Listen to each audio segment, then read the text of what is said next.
A modern-day Team Fortress 2, Overwatch delivers a solid and satisfying gaming experience while simultaneously lacking the depth to truly grab my attention.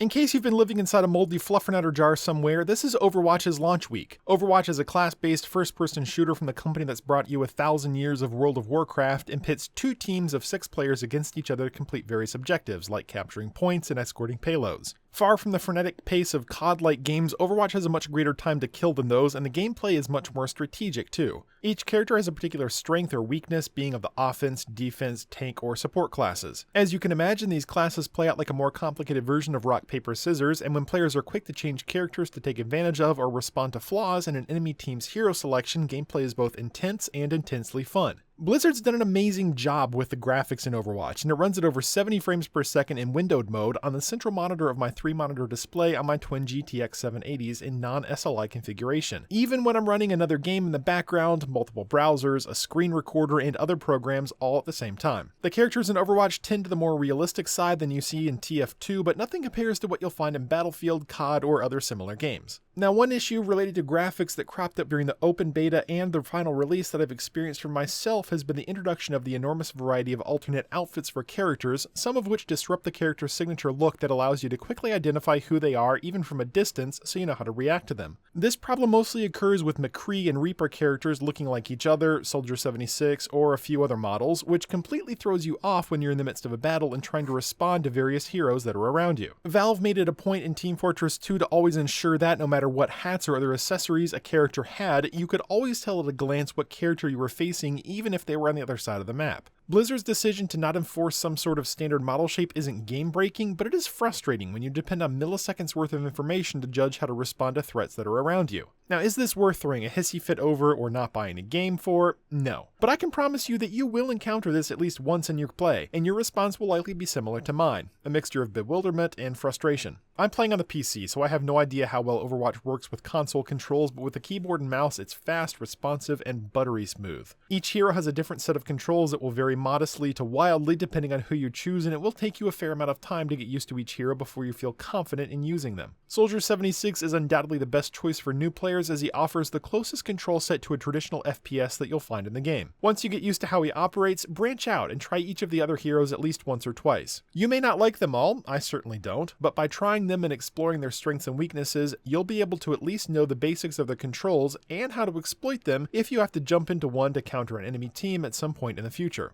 Overwatch keeps things relatively straightforward for most of the characters, with the 2 mouse buttons and your Shift and E buttons performing the majority of your attacks and special abilities, with a few other buttons thrown in here and there for ultimates, team communication, and weapon switching.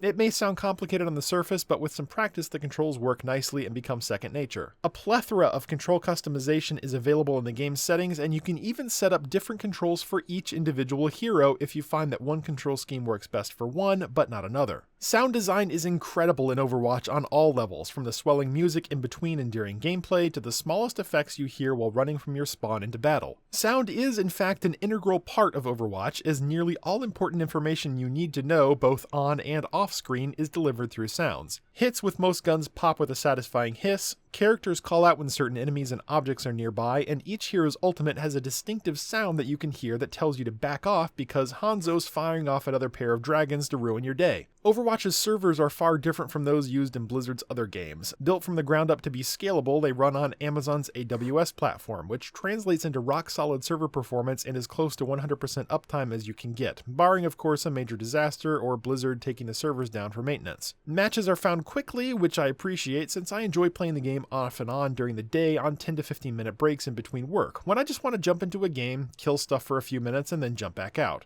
If you're in a full group of 6, matches will take a bit longer to find, at least in my experience, which makes sense, but in the 20 or so hours I've played since the game's release, the full groups have been in haven't had to wait more than a minute or two. Okay, so you're thinking, I've heard everyone else say this game is great, Mike thinks it's great, but what's the catch? Well, I'm an old school Team Fortress 2 player, having spent hundreds of hours playing before Valve went in the direction of outrageous hats and free-to-play. I loved TF2 in those days, and the only other game that's gotten as much attention since then was Destiny, which I played religiously for the first year until the BS surrounding the game grew to be too much for me to handle, and I realized that I was wasting hours every day grinding to accomplish something that was ultimately nothing. Granted, I still do that, but I'm able to remain in denial much easier with things other than a video game. I say all of that to say this. For a game to truly captivate me and draw me in, it has to have a certain something that feeds my addiction and keeps me coming back again and again. Whether that's the class-based gameplay and grinding in TF2, the rigged slot machines in Lore and Destiny, or the joy at landing 1 kilometer headshots with a sniper rifle and Arma, there has to be a hook for a game to keep me interested. And for some reason, Overwatch just doesn't have that hook. It's a fantastic game, don't get me wrong, and I'll more than likely be playing it at some level for a very long time. But it doesn't have the addictive pull that I thought and was somewhat scared it might have. I've thought a lot about this in between the open beta and full release, and I think it boils down to the fact that Overwatch feels simultaneously very broad and like it has very little depth. For example, the 12 maps that the game has sound like a lot, but multiple maps feel so similar to the point where, when I think about it, it seems like I've only played 4 or 5 different maps even though I've actually played on all 12. TF2 had this problem solved through custom maps, and while Blizzard will undoubtedly be releasing new maps and heroes down the road, this is how the game feels in the here and now. Another example is the gameplay, which, and don't get me wrong, I love it, starts to feel stale after an hour or so of play. For some reason, playing an overly complicated game of rock, paper, scissors isn't as appealing to me as it used to be. Again, yes, I know, TF2 had the same class-based arena-style gameplay, but there was something about the characters, custom maps, and abilities that kept me from getting bored. With Overwatch, after I play for an hour, I start to get bored. If I have a few hours to spare and boot up Arma or Battlefield 4, I can play those games for that long and longer without feeling bored.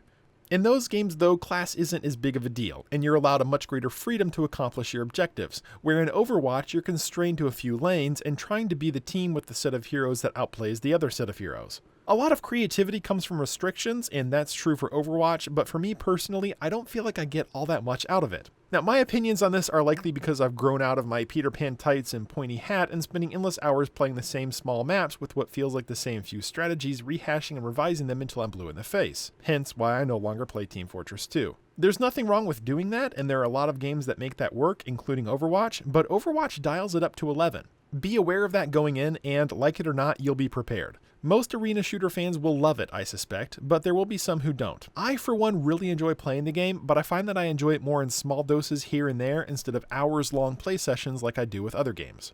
At the end of the day, Overwatch is a great game, and my problems with it are my own and most likely won't be shared by the vast majority of players. The graphics are amazing, the game runs smoothly, and Blizzard's built a fantastic foundation with plenty of room for growth. With the base game costing a mere $40 on the PC, it's one of the cheapest ways to get some great entertainment and have a ball with your friends. If you want, you can spend real cash on loads of loot crates that you earn anyway with each level you gain, but since all that stuff is cosmetic anyway and it's been introduced to the game from the beginning, I have zero problems with those microtransactions being in there. Blizzard's going to have years of server bills to pay if the player base remains strong like it's looking like it will, and I'm looking forward to seeing where the game goes. I'm Mike and this is Game Night with Mike. If you like this review, please consider subscribing. Thanks, and I'll be back again soon.